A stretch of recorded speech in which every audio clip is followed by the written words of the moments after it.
Good morning, good afternoon, and good evening, and welcome to Chattering with Nicholas Vince. And this week we are going to be chattering about the Scream franchise. I've been already joined by some very cool gentlemen who I'll introduce you in just a few moments. If anybody else wants to come and join us, please do. If you'd like to post comments, Craig is watching out and he will let me know about those. If you'd like to tweet a question or a comment, just use the hashtag ChatteringNick. Hashtag ChatteringNick, and that will come up on my screen as well. So that will be very cool to hear from anybody who's not actually physically able to join us live. Before we get into the show itself, oh, incidentally, what I'm going to do is just before, and the other way of joining is that I'm going to paste the link. So the link is on the Hangout itself, so if anybody would like to come on who's not already on, there is a link on the Hangout, and just click on that, and that should bring you on. Yeah, just before we go any further with the Scream franchise, then I just wanted to say thank you to everybody, and I forgot to do this last week, thank you to everybody who voted for the Karloff Awards for myself and Mark Logan, because we won. We won the award for the best guests. So I can now say I'm an award-winning guest. Because this was me and Mark talking about rats, and Mark's just posted today that he's getting so close, so he hopes to have it start submitting by the end of May for rats. But thank you very much indeed for, I think it's the second time I've won an award. So thank you very much indeed for that. If you are watching this now, or if you are watching this on YouTube later on, there will be spoilers in this. Inevitably, I don't want to try and stop people from discussing this stuff in detail. There will inevitably be spoilers. But, right, what I am going to do is I'm just going to unmute, actually, Jay, if you'd like. So if we're just going to introduce yourselves, gentlemen. We'll start with Don, and then Jay, if you can unmute yourself, and Jonathan, if you can unmute yourself.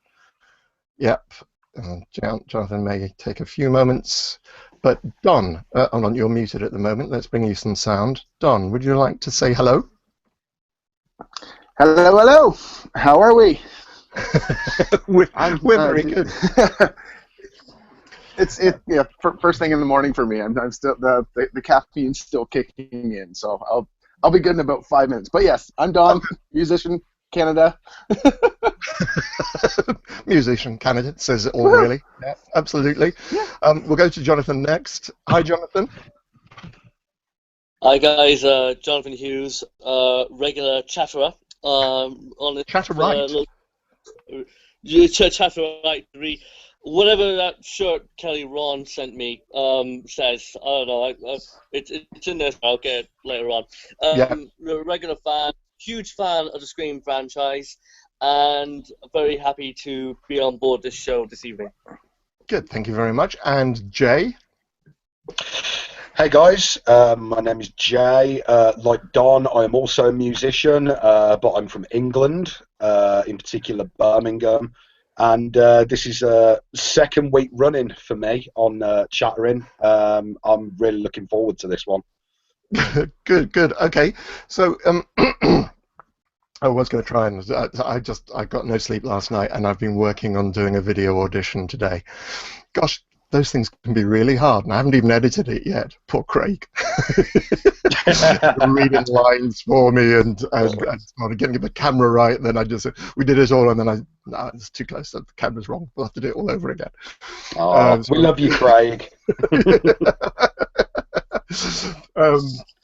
I certainly do. I couldn't run without him.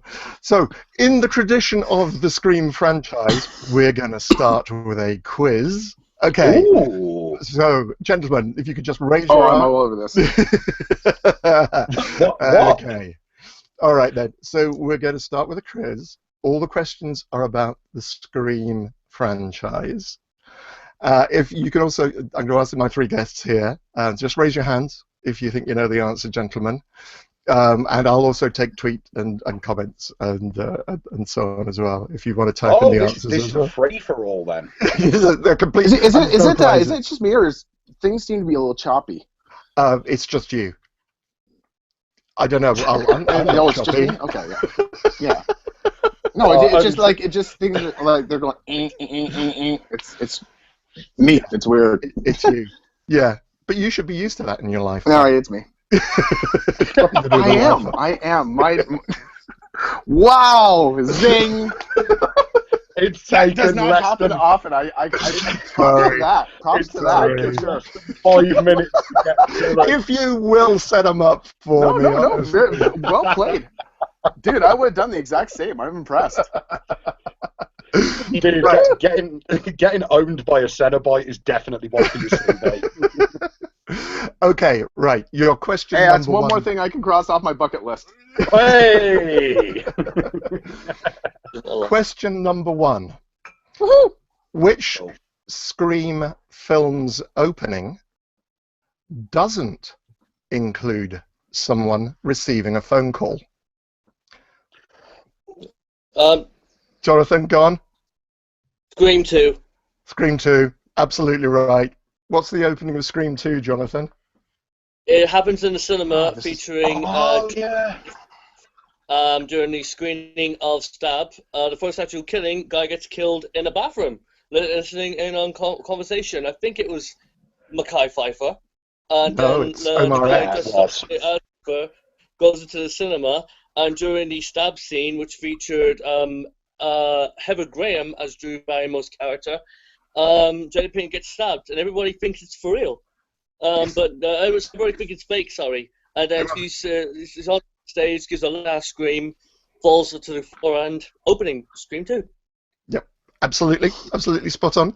And the interesting thing about that one, I think, because they talk about, the fact that it's all a lot of pretty white people getting killed, basically. And then you get a couple of tokens, black people in Scream 3, and then one black actor in Scream 4. That's it. It's all just pretty white people getting killed, basically. There was I more black people in Scream absolutely 1. love Tyson in Scream 3, though. Say again? I love Tyson in Scream 3. He's nice. He's very, very good. He's so cool. One. Was there? Say again? Oh, no black actors in Scream 1. Was there? I don't think you may see some in the background at the school, but there's no. Yeah. Oh, No. There might be some extras, but there's none on the main cast. No. there's nobody. Damn. No, which is kind of what is nice. Okay, cool. Question number 2. Oh, here we go. In the first film, at the party, Randy asks for votes for which 2 videos? Evil Dead and Hellraiser. Well done. Yeah, sorry, I think that was both you and Don. Sorry, I was just reading a message from Derek from Scottish Geeks. Derek, if you'd like to come on, just let me know. The fact that you have nothing nice to say about the franchise, that's kind of going to be interesting. Uh-oh, this will be good. Yeah, Derek, if you're set up and you want to come on and join us and have nothing to say about the franchise, that will be interesting. Okay. No, it's going to turn into a roast. Okay, cool. So, question number 3. What are the rules? Yes, Jay. The rules to which movie? Because all three have rules. That's true. Yeah, but hold on, Jay. Can you give me rules from number 1? From Scream 1. Randy's rules from Scream 1. Yep. You can not have sex. Yes. You cannot drink or do drugs. Yes. And never, under any circumstances, say, "I'll be right back," because you definitely won't be. Yes, absolutely. I love Randy. Favourite character. He's a brilliant. Jamie Kennedy is awesome. Yes. Yeah. No, absolutely. I'm trying to think what the other rules because all the other rules obviously apply to sequels, and in number 4 it's about the remake. Yeah, Scream number 3. 3. Number 3, Don. Yeah, what was number 3? Number 3, I remember that was the one that had the video of Randy that they were Yeah, watching that- in the studio, where he's like in number 3, which is the trilogy part, all bets are off. Yeah, the And trilogy wars. he was, yeah, he was saying that something, it's going back to the beginnings. Everything goes back to the beginning. All the original characters are all fair game. No one's safe, Yeah. and Anyone, that was including the kind of main character, can die. Yeah. Yeah. Yeah. exactly. Okay. This means Yeah. you, Sid. Yeah. as well. Right now. It's the final chapter. It could be Reservoir Dogs by the time this is over. Okay. Exactly. Yeah. Derek has joined us. Hi, Derek. Hello. Hello. I'll come to. It'll be interesting to see how much you know about this franchise, which you don't have anything good to say about, and we'll come back to that in a few moments.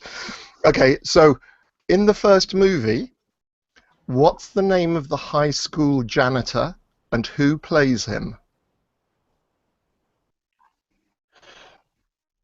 Oh, I knew got this. the dude wearing a funny shirt.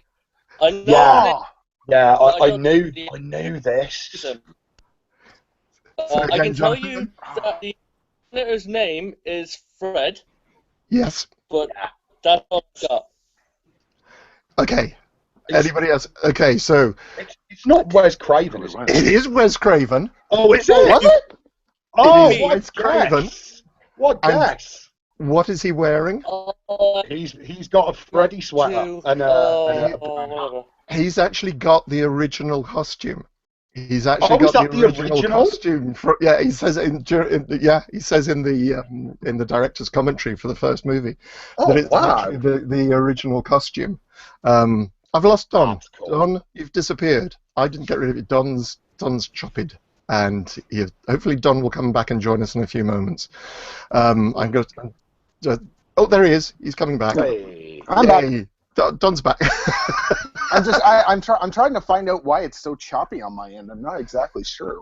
It's looking okay at the moment, dude. Yeah, no, it's absolutely fun. Okay. And Don, I have to say I'm really disappointed because you missed a golden opportunity there Where? to say I'll be right back. Oh, yeah. See, you don't do that because I didn't feel like dying. Not yet. Not yet. Not yet. I still have a purpose to serve. I'm going at least to part 3. Yeah. Okay. Cool. That's always really good. Okay. And the question number 5. What's your favorite scary movie? And we'll start with Jonathan. What's your favorite scary movie, Jonathan? Who started with me? Yep. Oh, Shogun. Say again. Did you I say heard Showgirls? Showgirls. I thought you said Showgirls.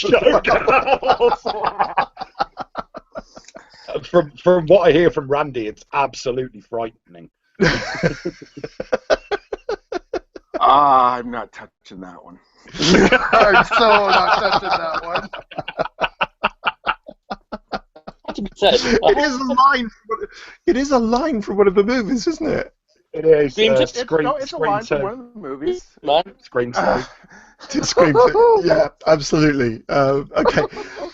And we just before Eric, I am going to ask you a question in just a few moments. Kim Lehman says, "Did you know that Linda Blair has a cameo in the first film as a reporter?" Really? Mm-hmm. Yes. Mhm. Wow. Yep. It's only when I was watching the director's commentary for the first one that I realised that I know she looked familiar. You see, the thing about Wes Craven's movies, anytime up in 1990, any movies specifically directed by Wes Craven had a lot of hidden cameos.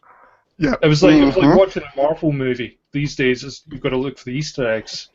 I mean, you Yeah. remember Wishmaster had so many folk in it as well. Yep. Well, see, one of the things that stuck out for me as far as cameos go was the fact on how they brilliantly did the crossover with Jay and Silent Bob Strike Back and Scream 3. How they had Jay and Yeah. Silent Bob like just outside the movie theater, and then in Jay and Silent Bob Strike Back they've got Nev Campbell doing the scene. They take the Scream guy's mask off and it's a little monkey. That's actually Shannon Yeah. Doherty, but yeah. Was it Shannon Doherty? I thought that actually was. Oh no, it was Shannon Doherty. Yeah, it was. And Wes, It's been a while since I've himself seen was that there. one. It was Shannon Doherty, yes. And And then she Kim, wasn't. She was screaming at Gus, not Wes. Yeah. Oh yeah, Gus. Yeah. Okay, and Those So- money, and he's counting his money. yeah, absolutely.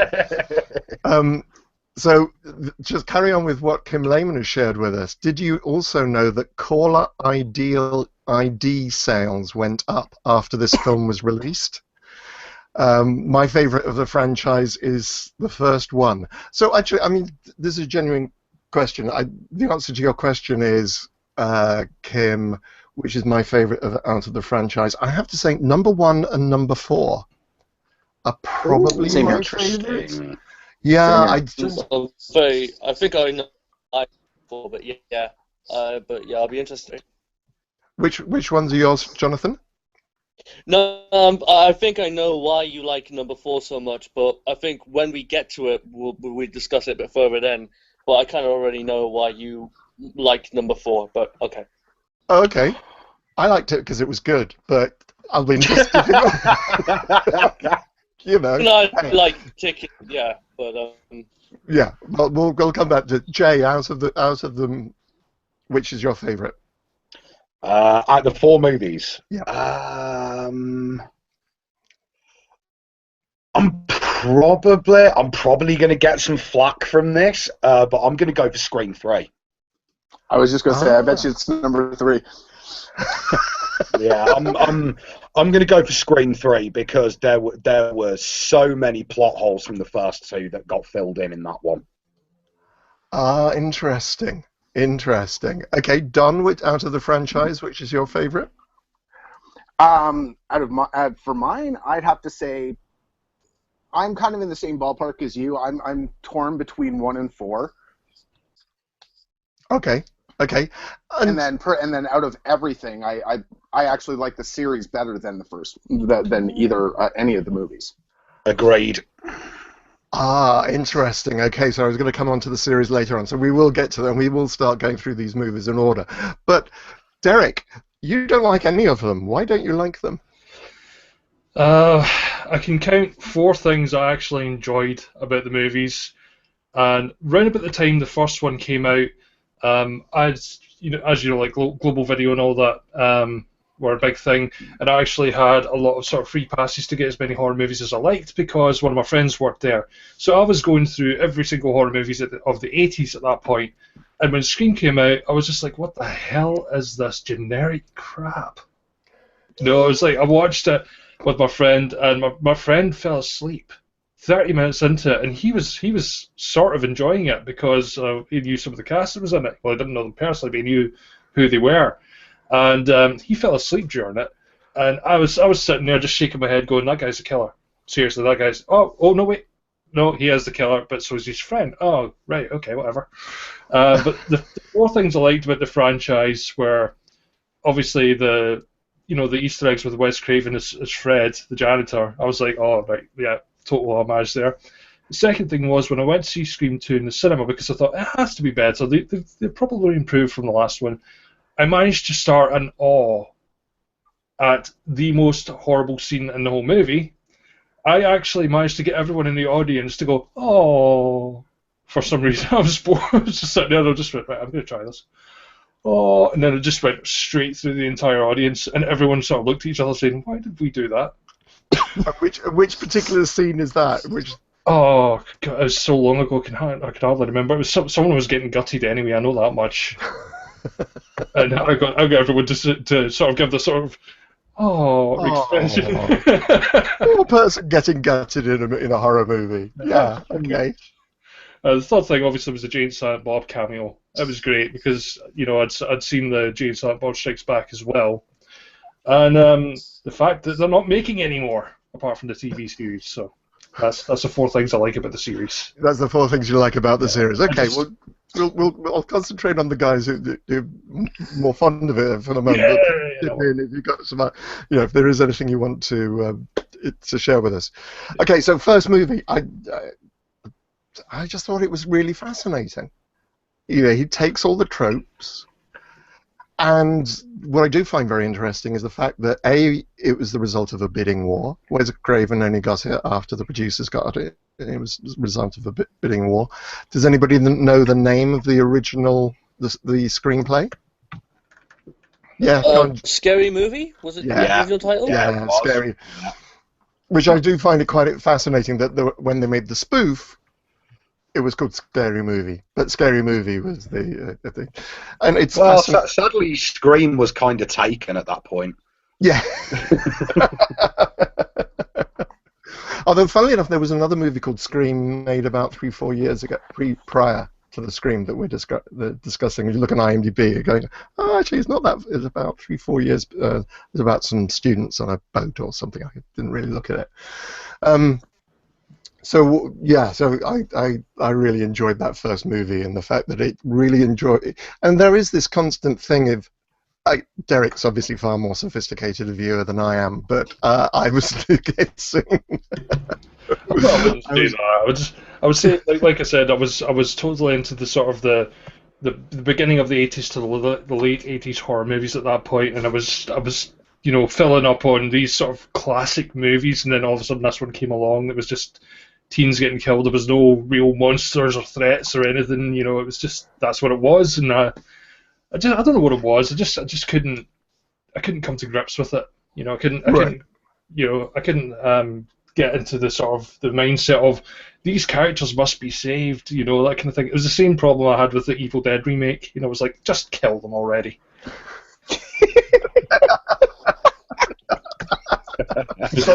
Oh, that's fantastic. And I believe this is covered in what, Scream 3? Oh no, beg your pardon, it's covered in the TV series. The fact that the difficulty of actually making a TV series out of a slasher franchise is actually. But we'll come back to that later on. I absolutely loved that angle. It tied in with the film so well. It was very interesting, but we will come back to the TV series. But I mean, so who was voting for number one again? Remind me, guys. Which one's, or is it just me voting for number one? As in for the favorite of the series? Yeah, it's my favorite. Is a strong contender. What do you think about number one? Presumably, the guy, apart from Derek, you enjoyed it and therefore wanted to see the other ones. What was the standout moment, the standout thing from the first movie for you guys? And I'm assuming Don will be right back. He's disappeared again. Jay, what do you enjoyed the first movie? What did you particularly like about the first movie? The thing that I really dug about Scream 1, obviously, as well as Wes Craven being really smart about things, and the script writers going through it and basically deconstructing the entire horror and slasher movie sort of formula. They also put homages to Halloween in there, left, right, and centre. There was so many in there. Well, it's not just Halloween. I think it was basically every horror movie they could think of. There is something. Yeah, it was cool because something. Yeah, I mean they were. In my opinion, with Scream 1, the main thing is if you watch it and just think that it's a slasher movie, you won't fully understand it. Whereas if you go into it thinking, oh, okay, this is new, you'll see the amount of comedy in there as they're just deconstructing every single slasher movie that has ever been made up until that point.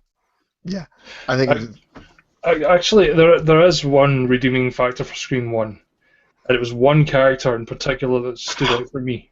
Redemption? Slight amount, tiny amount. Right? Slight. Was a character that represented us as a viewer. And I can never remember his name. The one who knew all the rules and was so exasperated when nobody followed them. And if they'd just done exactly what he'd said, they would have all lived. I love the scene with Randy in the video store when he's talking to Stu. And he looks over at Billy and he's like, oh, that's poor taste. He's like, what? What's up? He goes, if you were the only suspect of a senseless bloodbath murder, would you seriously be standing in the horror section? It is really those nice touches, and I think that Kevin Williamson, because Kevin Williamson wrote all 4 movies. Sorry, he wrote 1, 2, and 4. The screen. I think Wes Craven wrote the script for 3, didn't he? No, it's somebody else. The credit is somebody else's. Yeah, no, it's actually the credit. Wes Craven directed all 4 of the films. Okay. And just gave his permission to have his name put on the TV series, because I think he was just so busy. Well, yeah, it was towards the end of his life, sadly.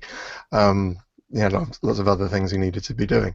But yeah, no, there are moments like that. It's also Matthew Lillard. I just think that's a great. Oh, he's a great actor. Yeah. And it's a great performance as well. I mean, it's just that he has this insane energy about him, as the goofy guy. Yeah. And Skeet Ulrich has this wonderful intensity about him. He was a fantastic villain, I thought. I thought he was really good. Yeah. Me too. Okay, cool. So I think that's probably. I think Don is trying to join us, but I'm only seeing his avatar at the moment. Okay, so Jonathan, do you have anything more you wanted to say about Scream 1?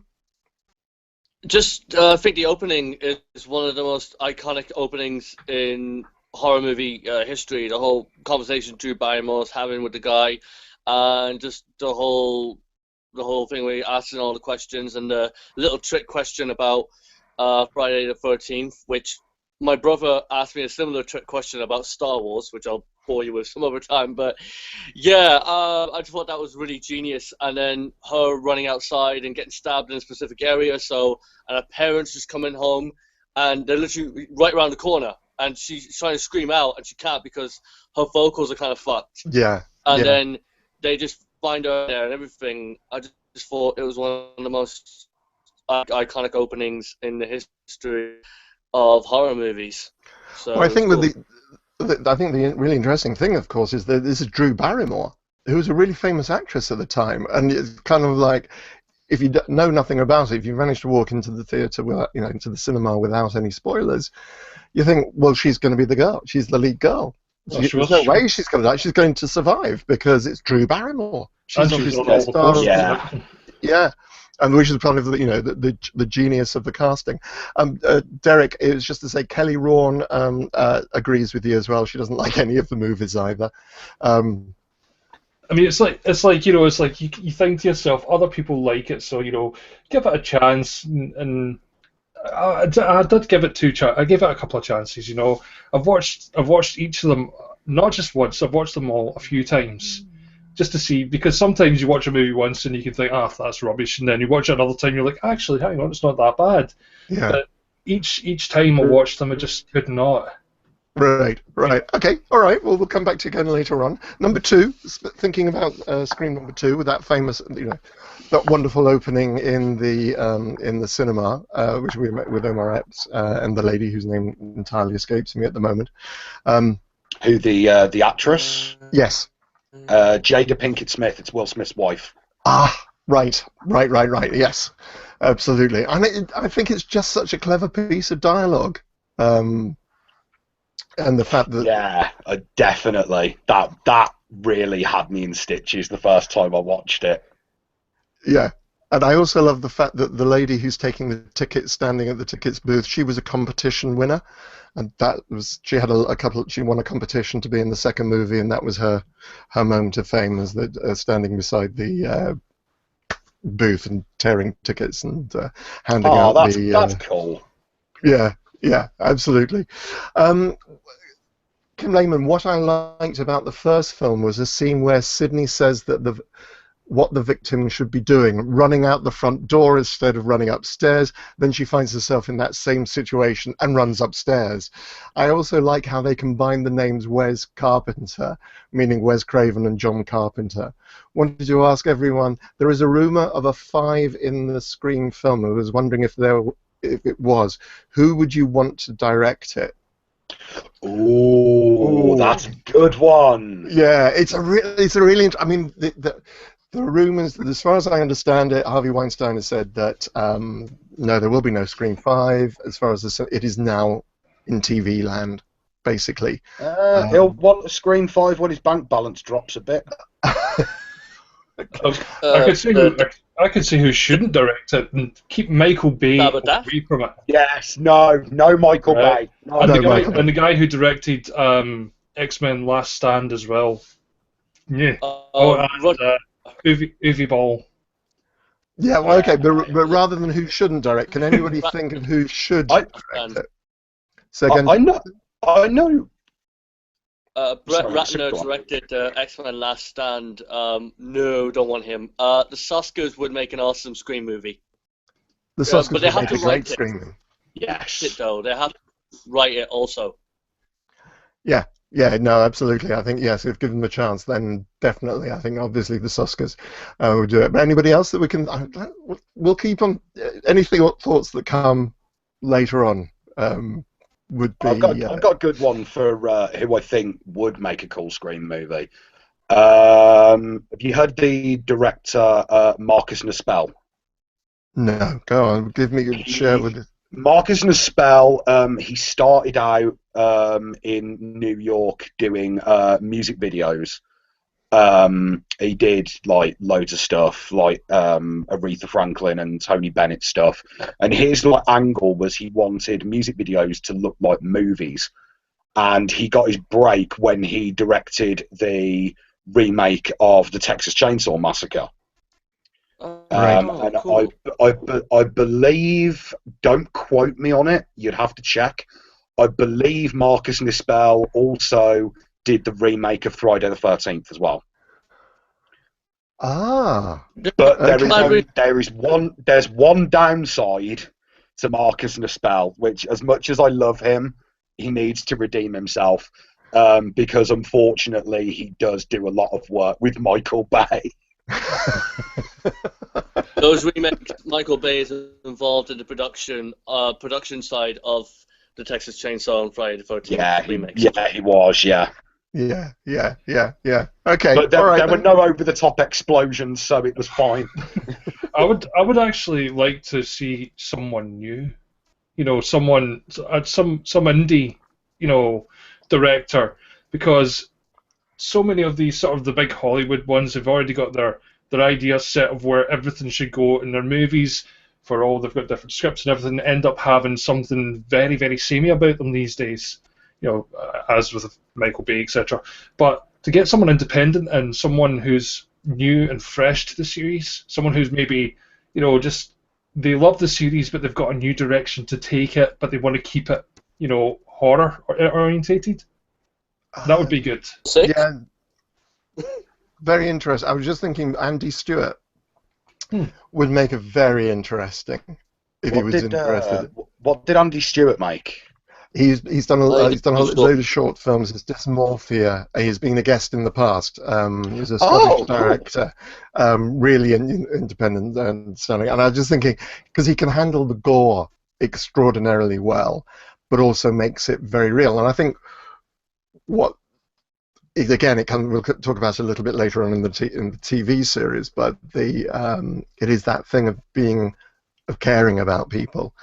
In these ridiculous, that's the great thing about the Scream franchise, as far as I'm concerned. When I think it works really, really well, is when you do get real people in impossible situations, which is why I really like Scream 4. Actually, I think it does it because these. If you've watched the entire franchise by that stage, you get that out. Anyway, so that's number 2. That's number 1. That's number 2. Scream 3 is the movie. Jay's giving that one a big thumb up. Go on, I like Scream 3. Randy, Jamie Kennedy coming back as a videotape. We like this. I've absolutely loved it. I love the fact that in Scream 3 they throw a boatload of extra people in. And when I first watched Scream 3, I had no idea what the death order was going to be. Like, so a lot of it for me was very unexpected. I was hoping that we could get like our first black survivor at the end of Scream 3, because I really wanted Tyson to not die, and he did, and I was really upset by that because I thought he was great. Yeah, yeah. He was Randy the Second, in my opinion. Well, the interesting one of the moments I really like is where Sydney's being chased around the set of the house, and she's in her bedroom on the ground floor. She runs up up the stairs and runs through the door, and of course, there's nothing. There's nothing. Yeah, it's there. just a door to the downstairs of another soundstage. Yes. Yeah. Yeah. You know, in fact, looking down on her bed, and you just think, that was a cool touch. Yeah, yeah, absolutely, and I just like that whole, that whole thing about that one. I have to admit, I found it the weakest in terms of the tension. I thought it was possibly a bit over the top. It was a bit too much. Really? Yeah, that was. I think we were talking about explosions. Michael Bay, the entire house gets blown up. There's only one explosion in Scream 3, and there is no sign of Michael Bay anywhere. You just know he was somewhere in the background rubbing his hands in glee. I reckon, like, in Scream 3, Derek, have you seen the third one? Yeah. Yeah, I reckon, after the house explodes and then Angelina, like, comes out when they're all around the car after Dewey's just shot at Ghostface. I reckon Angelina in that scene was Michael Bay in drag.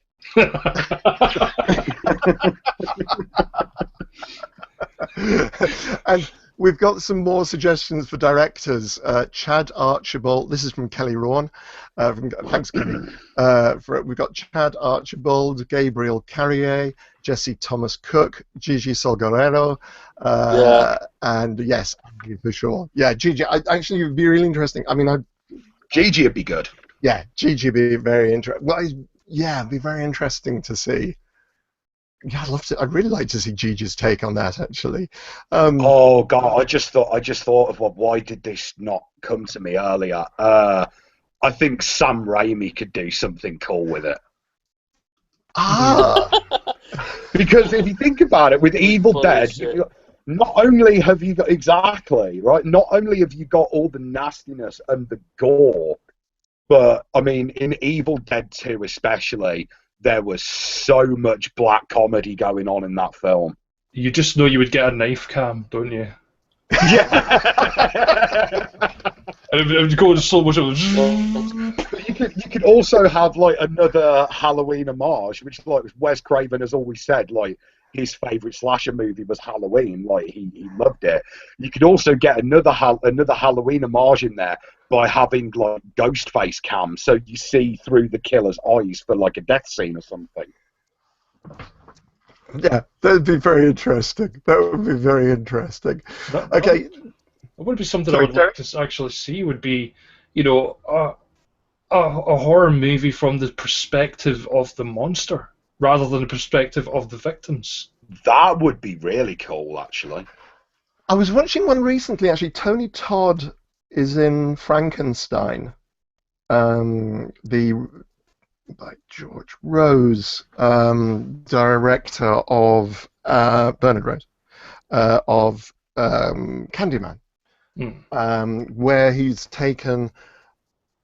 Basically, it's a genetics idea of Frankenstein, and it is that whole thing of parenthood and the beautiful man who becomes the ugly man and people's reaction to him and so on. And it's very much you follow his journey as the monster through, which, to be honest, I think is a lot of what you get from the Frankenstein movie, even the original Frankenstein movie.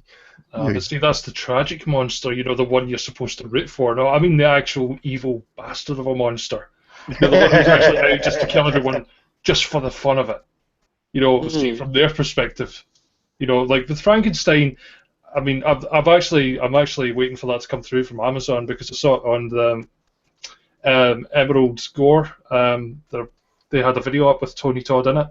And he was talking about it. I thought, right, okay, I'm on to Amazon. I'm going to buy that. So I'm waiting for that to come through. But I'm looking forward to it. But yeah, no, I want to see the real evil killer's perspective. You know, it's like what do they do in their day-to-day life, kind of thing. Ah, interesting. Serial mom. No, perhaps not. Okay. We don't use the brown word in this house. And Brian O'Regan says, "Please not Sam Raimi!" Four exclamation marks. Really? Yeah, please not. He'd take the comedy and massively overshadow the horror. It would turn into slapstick. Oh, yeah. Okay. Who was that? I feel the need to apologise to them live on air. That was Brian O'Regan. Brian, I am so sorry, sir. Please forgive me. Okay. Sam Raimi is a big fan of the Three Stooges, so he uses that humor in his horror, especially in Evil Dead 2. Yeah, he did. Yeah. And Kim Lehman says, "Love Jenny McCarthy and Parker Posey in this film." Parker Posey is in this film? Yes. Yeah, she plays the Stab 3 actress who plays Gail Weathers. Oh, yes, of course. Also loves Jennifer something. Her name is in the film. Yes, and also loved Carrie Fisher cameo as well. I like the ending as well, where it was Sidney who was the killer. Yes. See, like I said, Scream 3 closed off so many plot holes from the first film because, okay, in Scream 1, Billy had a motive for sorry, spoiler alert. Billy had a motive for killing Sid's mom. And obviously he dragged Stu into it. So obviously, you know, if Billy ever got caught, Stu could carry on, etc., peer pressure, etc. In the third one, though, it was explained that Billy would never have known any of this unless Roman talked him into it. Right.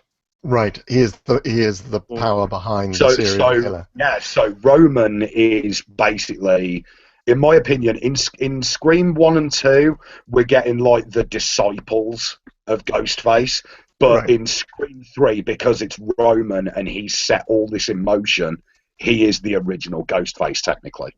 Yeah. That's very interesting. Joe has just mentioned what I liked about most was the mystery element of the killer. It was always fun guessing from the cast. I think that I was thinking about, you know, these are murder mysteries. Really, these are whodunits. Particularly in the first movie, where you know, Craven went, you know, cast his actors to a similar height. They all wore the shoes. The costume was redone. It's you know, the story of the mask and so on. It really is a guess who, and almost anybody, you know, the first time you watch it, almost anybody could be the killer. You really don't know who it is, and then when you go back and you watch the boys between the two. Incidentally, we keep on losing Don. Don is making very valiant attempts to come and join us. I'm hoping Don will be back because we're moving very quickly now onto Scream 4 and then the TV series. But thank you very much indeed for your tweet, Joe. For some messed up reason, I'm having connectivity issues. No idea what's going on. I'll have to catch it up on the replay. Oh, so sorry, Don. You will be back in the replay. Okay. Okay, so Scream 4. Now, as I actually managed to get to watch this afternoon, and I think it's a much more mature. It's a more socially aware.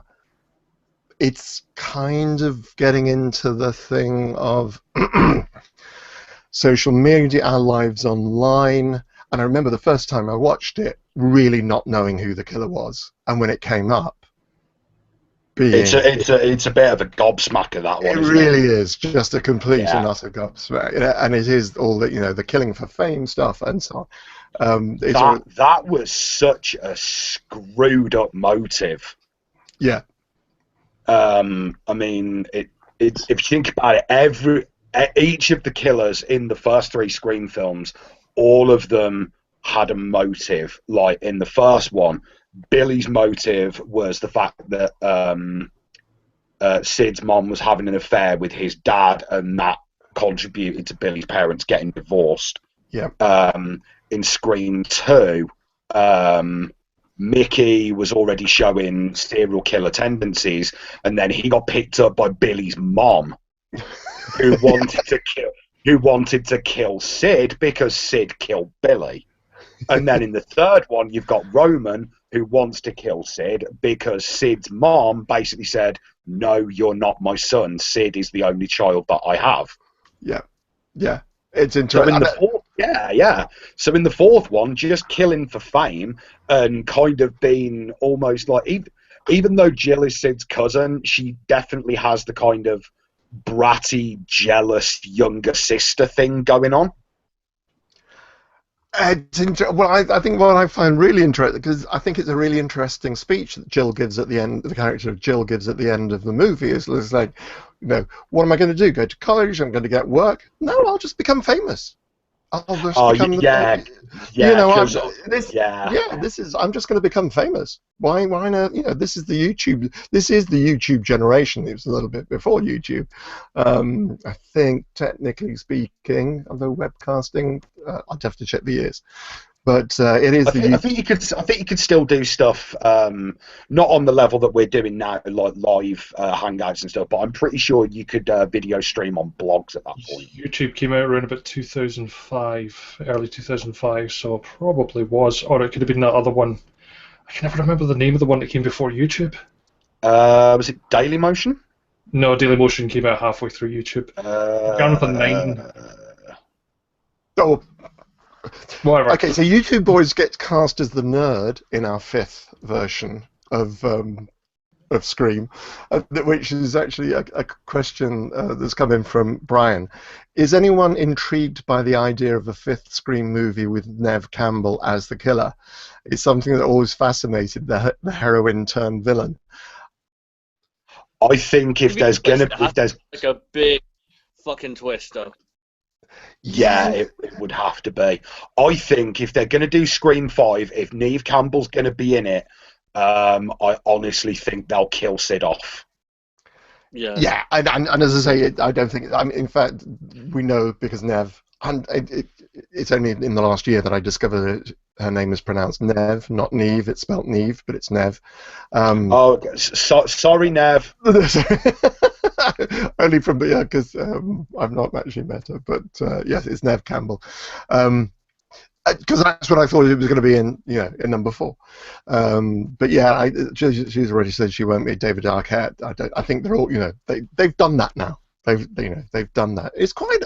I mean, this is one of the things I do find fascinating about the franchise. Before we move on to the TV series in the last 10 minutes of the show, is really the fact that you do have so many actors and characters going through through 4 movies in sequence.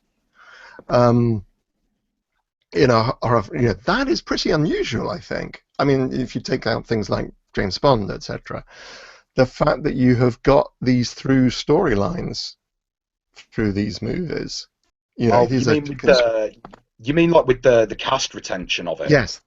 Yeah. Yeah, I don't think if they couldn't have had the same group of actors, I don't think the Scream series would have worked half as well as it does. No.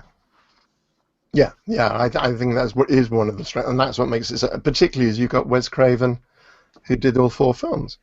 That I find kind of interesting, and also saying, I'm just going back to number 2 again. I did like it. It was one of those moments he was talking about in the director's commentary, and the fact at the beginning of the movie, you do have this juxtaposition of the audience in the cinema screaming and doing all the stabbing movements with their plastic knives, etc.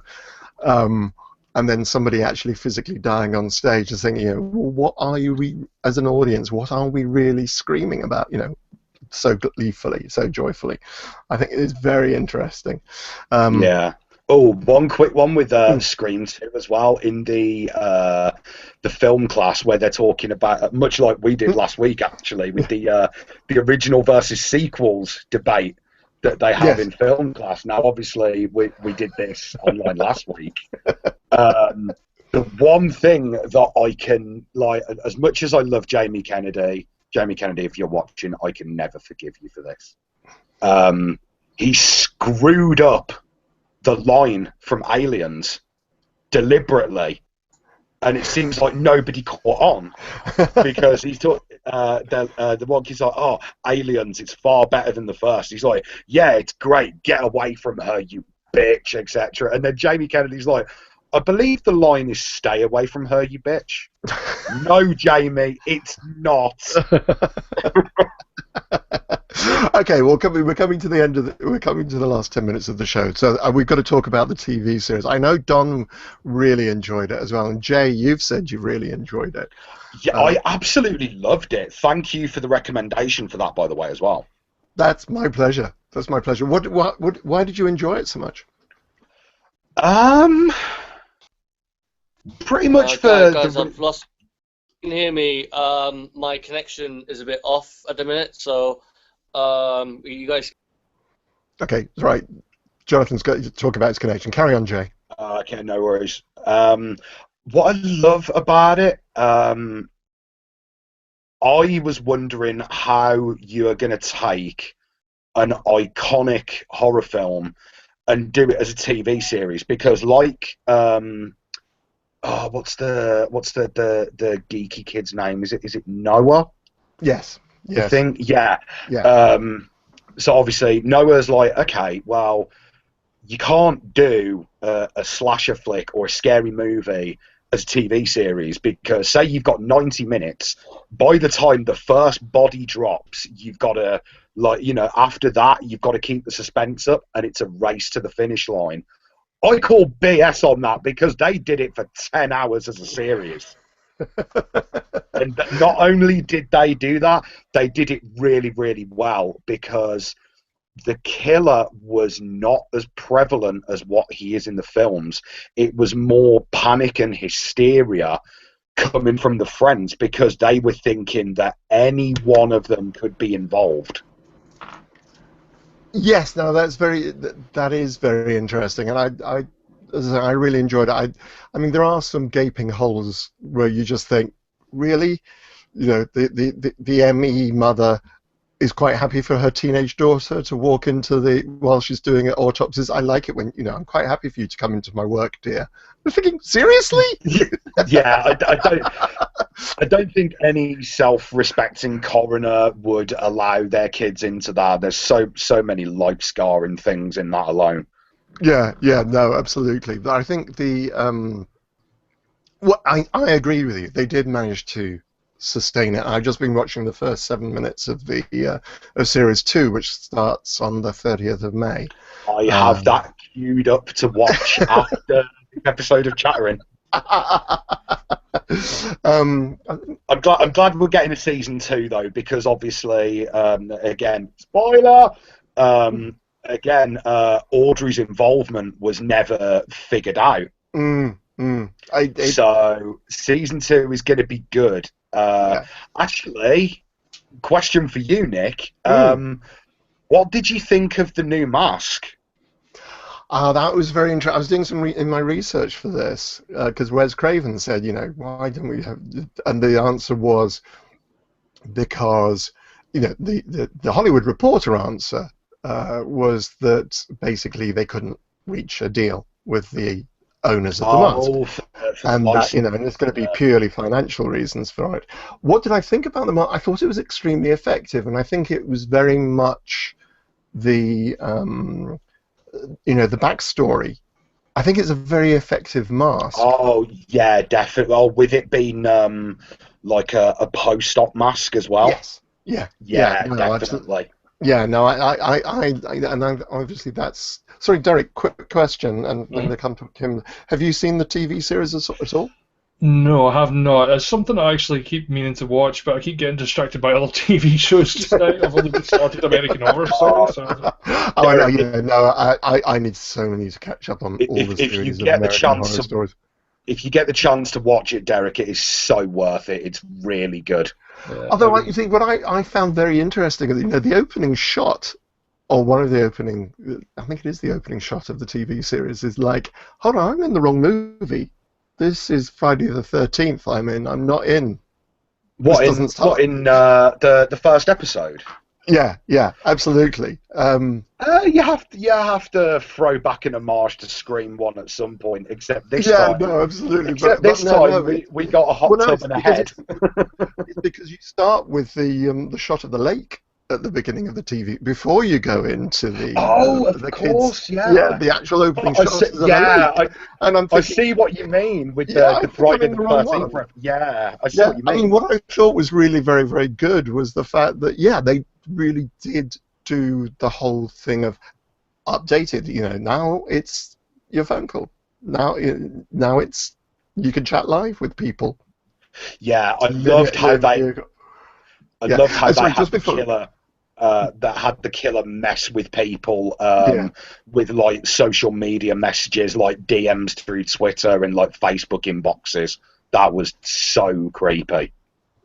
Yeah, absolutely. Sorry, Kim Lehman's comment was about, obviously, I get these a little after we've moved on slightly. Kim, what I liked about Scream 4 was that Jill was similar to Cotton Weary, meaning they both wanted the spotlight to be the hero, so to speak. I also like the line that Sydney says, "Don't fuck with the original." Love this film. Oh, damn right. I think that's another thing of the thing with the Scream franchise with deconstructing all of the movies. Like, at the end of Scream 4, that was just a blatant kind of slap in the face where it's like, oh, what, you thought this was a remake? No. Yes, I think it really does examine all the tropes of horror movies, and they do them very well. Now, I agree with you. I think about the TV series. I remember, my first watching it, it took, it held me all the way through. It's 10 episodes. They're actually only 45 minutes each, so it's it's just around about 8 hours. But the point still stands. I actually, as soon as you told me about that series, I actually marathoned it and watched it in one night. It was that good. It's always nice to know that, I always feel good when I know that I've taken somebody's life, taken a large chunk of somebody's life on my recommendation. So it was great. I regret nothing. No, absolutely. But what you're saying about the mask, I think yes, it's very effective, and that whole thing about disfigurement, etc., etc. But also, what I also liked about the series is because it just follows over the whole thing. Really, you are getting more or less the plot of the first movie. Elements of the movie. It's no longer in Woodborough, Hillsborough, not Hillsborough. Woodsboro. You're in a completely different town. There's no reference made. It's called Lakewood, I think. Lakewood, yeah, absolutely. I agree with what you say, though, because all 4 movies and the TV series, they all, exactly as last week when we were talking about Aliens, with those 2 films hitting every single story mark of the original, Scream and its 3 sequels, and the TV series, granted they all have the same formula, but they all hit exactly the same pointers throughout the entire thing. Yeah, and also I think it's the fact that you do have the set pieces. Yeah. The one I just again the one that I most watched recently. I watched all of them this week. The one I watched most recently was late this afternoon, when that was number 4, and it was just it's the PR lady in the car park. And I love the fact that when she gets into the car, the first thing she does is look over the seat to look behind her, just to make it very clear. Yeah. We know the killer's going to come, but he's not going to come where you think he would normally come, which is basically out of the back seat. One thing, speaking of Scream 4, to come back to that for a second, the one thing that the Scream movies didn't really shock me, but this part in Scream 4 really, really did. It's when it's the first big kill scene, and I can't remember the girl's name, but she gets gutted, and her room literally looks like a Jack the Ripper murder site when Sid gets in there. And then her phone goes off, and he's like, "Oh, welcome home, Sid. Preview of coming events and all that." The line that made me realise, okay, this is a new type of Ghostface. This guy is absolutely evil. was him saying, "You'll die when I want you to. I know exactly what I'm going to do with you. I'm going to cut your eyelids in half so you don't blink when I stab you in the face." Yeah. That really made me cringe. I was like, that is so horrible. Yeah, I know the fact the girl, like the boyfriend in the first movie, her guts are literally lying on the bed, etc. Jonathan, welcome back. Just for the very, what were your last comments you wanted to make, Jonathan? Just I remember I wanted to see Scream 3 so badly. One was about to start in 10 minutes. And I shit you not, I had to run 3 miles in 10 minutes or something. I was 16 at the time, Aussie 18 film in Ireland, and I ran non-stop. Thankfully, I did cross-country running from my school. But when I ran there and I got to the cinema, I shit you not, I practically crawled through the door of the cinema, got to the counter, I was like, Scream. It was my last dying breath. I was like, Did you actually get there in time for it, John? Just about. I walked in as the Hollywood lights were getting shined on, and you got Cotton Weary in the driveway. So. Dude, 3 miles in 10 minutes. That's got to be a world record. Yeah, maybe. I don't know. It's something close to that. I was fascinated. Yeah, cool. Okay, guys, I'm going to stick to my time. Gentlemen, I just wanted to thank you all very much indeed for joining me this evening. Don Pettit, who's not with us at the moment, and we think possibly there's thunderstorms in his area. That's one of the reasons why he can't get on joining us. Derek, thank you very much indeed for joining us, particularly as you don't like the franchise. No props. Jonathan, thank you very much indeed for running all that distance to get to see Scream 3 in the cinema. Well done, mate, for doing that. Jay, again, thank you very much indeed for your contribution. Thank you very, very much for having me, Nick. That's my pleasure. That's my pleasure. Okay, guys, I just wanted to thank. This has been Chattering with Nicholas Vince. I have been chattering with these guys about the Scream franchise. There is no show next week because I am in a bit of France, in the west of France, at Bloody Weekend Film Festival in Audincourt, where I hope to be meeting some really fine folks. And I'm going to be judging some short films. So I'll report on that when I see you again, which will be the first week in June. I'll let you know who the guest is going to be on that show sometime this week. Again, thank you very much indeed. And for those of you who've already started wishing me happy birthday, thank you very much indeed for that.